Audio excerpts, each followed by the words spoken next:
We reloaded on the fly. We're going to protect Baker Mayfield. We're going to let Haason Reddick hunt, and the rookies are going to unlock some spacing. Now, we protect Baker this year. He looked great last year, MVP candidates, and this year we added some firepower to our offense. We realized that not only do we have one good running back who was pretty good, then we drafted this guy, Bucky Irving. Holy cow. This guy's amazing. He's a top-tier running back, and now we have, just back in the day with all said and done, we got thunder and lightning with Bucky Irving and Rachaad White. Those guys are bruisers. They're going to run the rock. They're going to give time for Baker to throw open to wide receiver Mike Evans, going for another 1,000-yard season. Man, that guy is just unbelievable. Now, when you pair him with our rookie Emeka from Ohio State, who already looks amazing, it's going to create a lot of spacing. Now, we lost Jalen in the middle of preseason. That's unfortunate. We'll get him back in the middle of the season. Chris Godwin, also same thing. We're going to get him back, hopefully, in the middle of the season. But we're going to have two guys right off the bat. They're going to open the doors. It's going to create space for the running. It's going to create lanes in the middle for our rookie wide receiver, Tej Johnson, Cade Otton. We're going to have some options to have a really very fun offense to watch. Defensively, obviously, Haason Reddick brings a lot to the table. He's going to put pressure on there. You got Vita in the middle. That big MFer in the middle, man, he pushes people around. He tires out defenses. He is the reason the Bucks defense really gets things going. Antoine Winfield, we have some great things that are happening defensively. I think all year long, we're going to be competitive, right? We're in a division, like I said, is gettable. We have the Carolina Panthers, we have the New Orleans Saints, and we have the Atlanta Falcons. The only team we really need to worry about, in my opinion, is the Atlanta Falcons. Now, look, I get it's the NFL. Bryce Young looks better. I get that Spencer Rattler is in his second year. He's starting in New Orleans. They still have Alvin Kamara. They still have Chris Olave. It's not like, you know, the Cleveland Browns of the old days where they're winning one game every year, or even the Detroit Lions. They're still a formidable team. And I'll say the same thing about Carolina. You know, Carolina has also some pieces in Bryce Young and Chuba Hubbard. So once again, they're not slouches, but I believe they're beatable. So I believe you got 4 wins built in just in those 2 teams. Now, obviously, you have the Falcons. A little bit tougher. Penix, Bijan, Drake London. You have Kyle Pitts. You have some players on that team that can ball out. I think if Penix Jr. does anything that he did last year, this year, at the end of the year, the way he played, Atlanta's going to be a formidable offense. And they're going to be a formidable team to beat. And they're going to be probably challenging us potentially for the division. I don't hope that to be the case, so I think we can split there. But now, the rest of the season, I'll go through and we'll kind of break down where we got some wins and we get some losses. I'm really excited with what we're seeing so far out of Emeka, Benjamin Morrison, the cornerback. That's the rookie. I'm excited to see what he has going on. You know, second year for Bucky Irving, like I said, really excited to see him explode and be the player that we know he can be. Baker Mayfield? That's right. Baker Mayfield. The whole effing show, man. I am psyched to have you on my team, Baker. You are a gamer. You show people what's up. You get out there and you lead the team and they respect you. And I think that's a big part of being a quarterback. Forget just being able to throw the football. You have to have the respect of your teammates. They have to go out there and play for you. They want to die for you on the field. And I think Baker brings that to the table. It's exciting to see what's going to happen this year. So I look forward to getting Christian Wirfs back. Now, let's walk into some of the standouts, right? I do expect Haason Reddick to have about 10 sacks this year.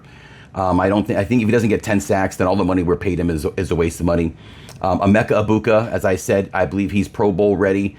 I think by having the ability to start earlier because of the injuries to Godwin and now McMillan, he's going to be starting wide receiver number 2 next to future Hall of Famer Mike Evans, and Baker Mayfield throwing the ball to him could be a very interesting potential Rookie of the Year candidate. We'll see how it all plays out. Obviously, you have Antoine Winfield Jr. turn the ball over. He sets the tone for the defense, and Benjamin Morrison flying to the ball as a rookie. So those are the things that I'm really expected to kind of be excited about. Starting off week 1, Tampa's going to get off on the right foot.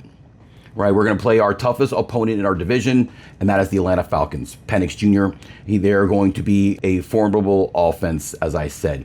So we're going to go to Atlanta. We're going to beat them week 1. We're going to be super excited to kick some Falcon butt. We take them out. We move on to Houston. And this is where we get our first loss. I think Texans are a good team. I think Nick Chubb has something to say, something to prove. in a good offense in Houston. CJ Stroud, yeah, he looked bad last year. They could have protected him. They can protect him at all. Him and Nico Collins are going to have an amazing season. They also have one hell of a defense. You put that together with a potential powerhouse offense that they throw around. I'm going to throw that as a loss. Our first 2 games are on the road. So this is our first home game against the New York Jets, the New York Metropolitans, the New Yorks I can't get it together, the New Yorks maybe this is our year, the New Yorks Aaron Rodgers is our guy, the New Year Justin Fields is our guy.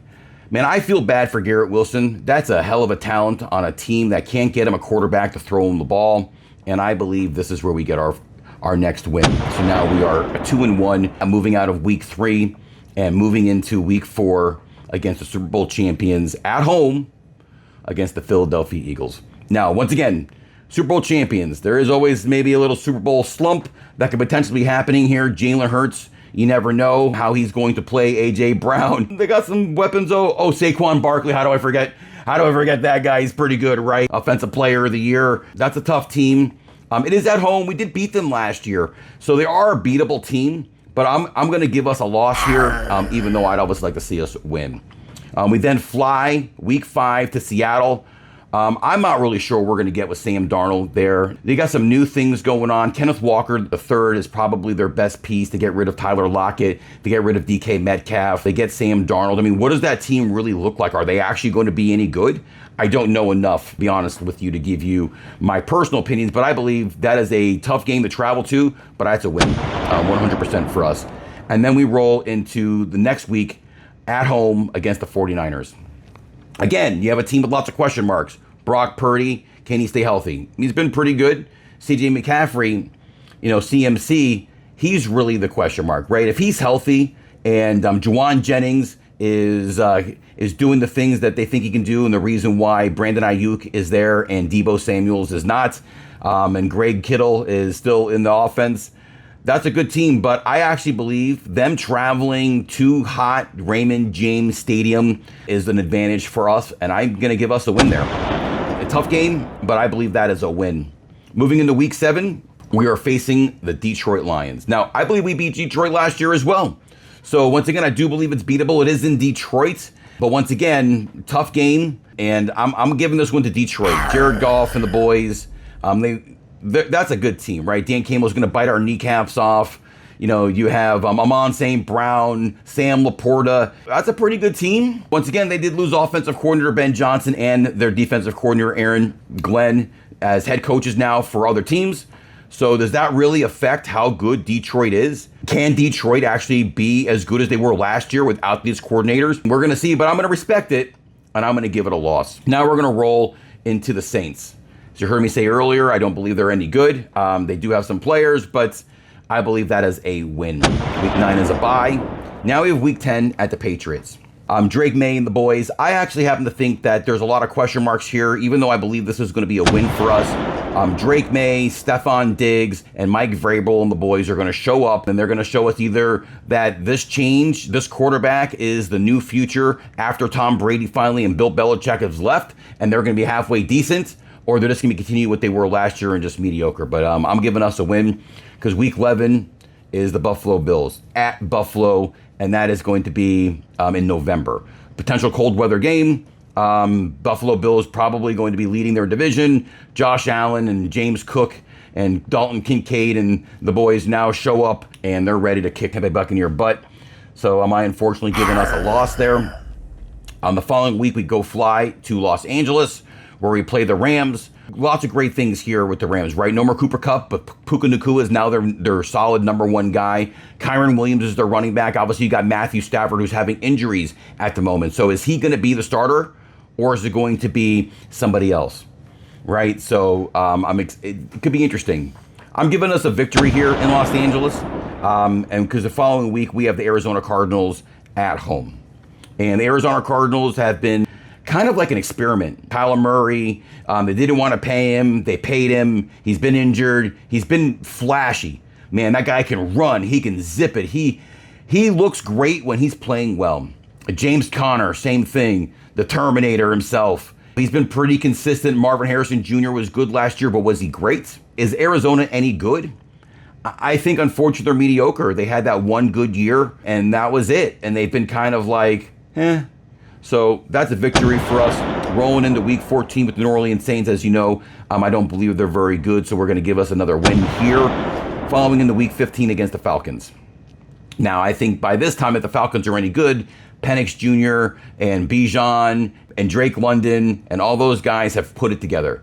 And they're doing well, and they're going to be a tough team to beat, like I said. So I believe we split with Atlanta, and I'm giving them the victory here. Week 16 is Carolina. I'm not sure what you're going to get in Carolina. Bryce Young had flashes last year of actually being the guy they thought he was going to be, but I'm not sure they actually got that guy. We're going to find out. Are the rookies they got any good? They got rid of Adam Thielen. They sent him back to Minnesota, so they must feel pretty good about the rookie wide receivers and the team that they had previously. But once again, I do believe they're just not very good. Now, they're going to get some wins this year, but I just don't believe it's against us. Now, this brings me to week 17. This is the second to last game of the year. This is a very, very special game because every year, fellow podmates, fellow F-yo feelings, Daniel Rosenfield, a diehard Dolphin fanatic. Doesn't matter. They could be playing the all-star team. They could be playing mutants from outer space. And he'd be like, they're going to win, obviously. The Dolphins are going to be fighting for a potential playoff spot here. Tua Tagovailoa is going to be on the sideline, and Baker Mayfield and the boys are going to show up, and we're going to leave them crying because they probably are going to need this win to get into the playoffs, and we're going to come in, and we're going to show them, we're going to buck them up. We're going to buck them up. Now, we have a standing bet. It's usually just dinner, right? The loser buys dinner. Now, I've won the last 3 years. I have yet. Even the Super Bowl, I deserve some party, right? Instead of just dinner. I want to do something gross with Daniel because he's so positive that his team is so much better than mine. And I'm positive that my team is so much better than his. No, Daniel. No, this is my segment, Daniel. No. That we do something gross. And I think that if my team wins, on air, Daniel has to lick my big toe. And if I lose, I have to lick Daniel's big toe. And I know that sounds gross, but that's it. All I have to say, ladies and gentlemen, boys and girls, children of all ages, it is time for football. Fire the cannons and raise the flags because the Bucs are going to win another NFC South. Let's go, everybody. I can't wait to see how it all turns out. Peace.